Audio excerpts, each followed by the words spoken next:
Assalamualaikum warahmatullahi wabarakatuh. Izin memperkenalkan diri, saya Tia Marinda dari Prodi PGSD kelas 1C dari kelompok 8. Baik, di sini saya akan menjelaskan tentang hakikat ideologi. Pengertian hakikat ideologi. Pengertian hakikat ideologi adalah pengetahuan tentang gagasan-gagasan atau pengetahuan tentang ide-ide. Ideologi berasal dari kata idea, yang artinya gagasan, pengertian. Kata kerja Yunani oidia, mengetahui, melihat dengan budi. Dalam pengertian sehari-hari, menurut kalian, idea disamakan artinya dengan cita-cita. Yang kedua, itu ada macam-macam ideologi. Yang pertama, itu ada ideologi kapitalisme, yaitu kebebasan individu untuk melaksanakan akumulasi kapital individual. Yang kedua ada ideologi liberalisme, adalah kebebasan individu serta menjunjung tinggi kesetaraan di dalam masyarakat sebuah negara. Yang ketiga itu ada ideologi Marxisme, adalah hasil pemikiran Karl Marx. Karl Marx menyusun sebuah teori besar yang berhubungan dengan sistem ekonomi, sistem sosial, dan sistem politik. Yang keempat itu ada ideologi sosialisme. Ideologi sosialisme ini adalah kesetaraan sosial di mana pemerintah mempunyai peran dominan atas individu tersebut. Yang kelima itu ada ideologi nasionalisme, adalah kesadaran dan semangat cinta tanah air dan bangsa yang ditunjukkan lewat sikap individu dan masyarakat. Yang keenam itu ada ideologi feminisme, merupakan perjuangan kesetaraan hak dan tanggung jawab bagi perempuan dalam politik, ekonomi, budaya, ruang pribadi, serta ruang publik. Yang selanjutnya ada fungsi ideologi. Yang pertama itu sebagai fungsi kognitif. Kognitif adalah pedoman dalam memahami serta menyelami segala hal yang terjadi di dunia dengan keadaan alamnya keseluruhan.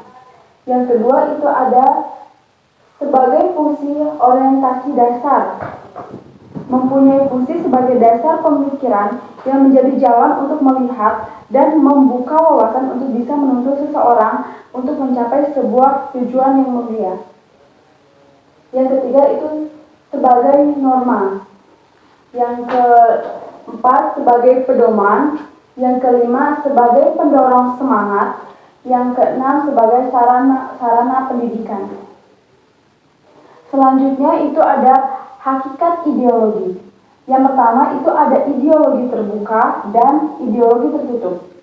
Ideologi terbuka adalah ideologi yang mengaplikasikan implikasinya tak mutlak.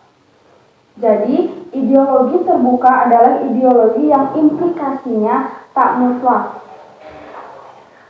Ciri-cirinya adalah menghargai keberagaman, bukan sesuatu hal yang diciptakan oleh negara, tidak bersifat totaliter atau memaksa, isi di dalamnya juga tidak beroperasional secara langsung, dan sebagai kekayaan rohani. Yang kedua ada ideologi tertutup. Ideologi tertutup. Assalamualaikum warahmatullahi wabarakatuh. Saya Ulfa Saptadina dari Prodi PGSD kelas 1C. Di sini saya akan menyampaikan materi tentang Pancasila sebagai ideologi negara. Ideologi berasal dari bahasa Yunani yang diambil dari dua kata, yaitu idea dan logos. Idea yang berarti ide, dan logos yang berarti hasil pemikiran.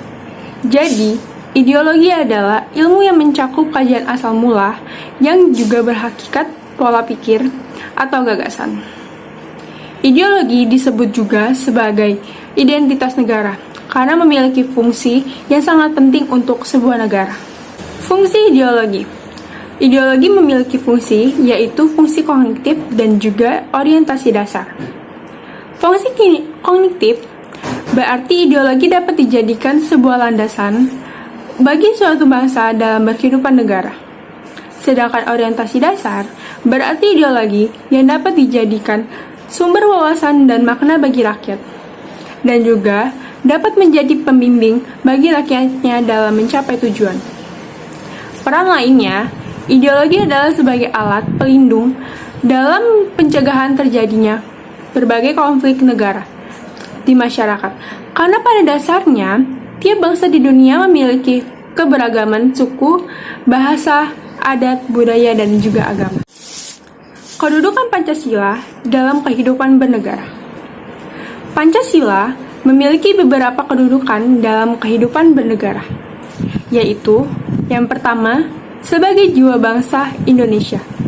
Yang kedua, sebagai ciri dan pribadi bangsa Indonesia. Yang ketiga, sebagai pedoman hidup bangsa Indonesia. Yang keempat, sebagai dasar negara. Yang kelima, sebagai sumber dari segala hukum. Yang keenam, sebagai perjanjian yang luhur ketika Indonesia sejak didirikan. Yang ketujuh, sebagai tujuan atau cita-cita bangsa. Peran Pancasila sebagai ideologi negara, yaitu Pancasila sebagai ideologi negara memberi bimbingan kepada masyarakat Indonesia dalam melakukan sikap dan tingkah laku. Pancasila sebagai ideologi negara mengalami beberapa masa perkembangan, seperti halnya Pancasila dalam masa Orde Lama, Orde Baru, dan juga di era reformasi. Pancasila sebagai ideologi negara juga memiliki makna. Yang pertama, nilai-nilai yang ada pada Pancasila harus dijadikan sebagai acuan dalam mencapai cita-cita yang berkaitan dengan aktivitas kehidupan bernegara. Yang kedua, nilai-nilai yang ada pada Pancasila adalah nilai yang berupa kesepakatan bersama dan menjadi sarana pemersatu bangsa. Pancasila sebagai ideologi negara juga memiliki arti, yaitu seluruh warga negara Indonesia harus menjadikan Pancasila sebagai dasar sistem kenegaraan. Nilai-nilai yang ada pada butir Pancasila harus dijadikan sebagai pedoman dasar dalam melangsungkan kehidupan bernegara. Pancasila sebagai ideologi negara memiliki makna, yaitu menjadikan Pancasila sebagai cita-cita atau visi. Hal itu tentu juga berlaku untuk pemerintah dan juga seluruh warga negara. Perbedaan satu ideologi dengan ideologi lain berdasarkan 3 aspek. 1. Agama. Pancasila memiliki keyakinan terhadap kebebasan untuk memilih agama. Agama tersebut kemudian haruslah untuk dapat menjiwai dalam kehidupan, baik itu bermasyarakat, berbangsa, dan juga bernegara. Sosialis memiliki keyakinan bahwa agama haruslah mendorong berkembangnya kebersamaan. Komunis memiliki keyakinan bahwa agama haruslah dijauhkan dari masyarakat. Liberalis memiliki keyakinan bahwa agama adalah sebuah urusan pribadi. Politik hukum. Pancasila. Demokrasi Pancasila, hukum dibuat sehingga untuk dapat menjunjung keadilan. Sosialis. Demokrasi haruslah untuk kolektivitas lebih mengutamakan kebersamaan. Komunis. Demokrasi rakyat yang berkuasa hanyalah satu parpol. Liberalis. Demokrasi liberal, hukum digunakan untuk melindungi individu. Ekonomi. Pancasila. Peran negara hadir untuk tidak terjadi sebuah monopoli yang dimana akan merugikan masyarakat luas. Sosialis. Peran negara cukup kecil. Komunis. Peran negara sangatlah besar. Hal ini terjadi demi kolektivitas. Liberalis. Peran negara sangat kecil. Di sini swasta dapat mendominasi. Assalamualaikum, nama saya Fidelita Aslani. Saya akan baca pentingnya ideologi Pancasila di tengah ideologi lainnya.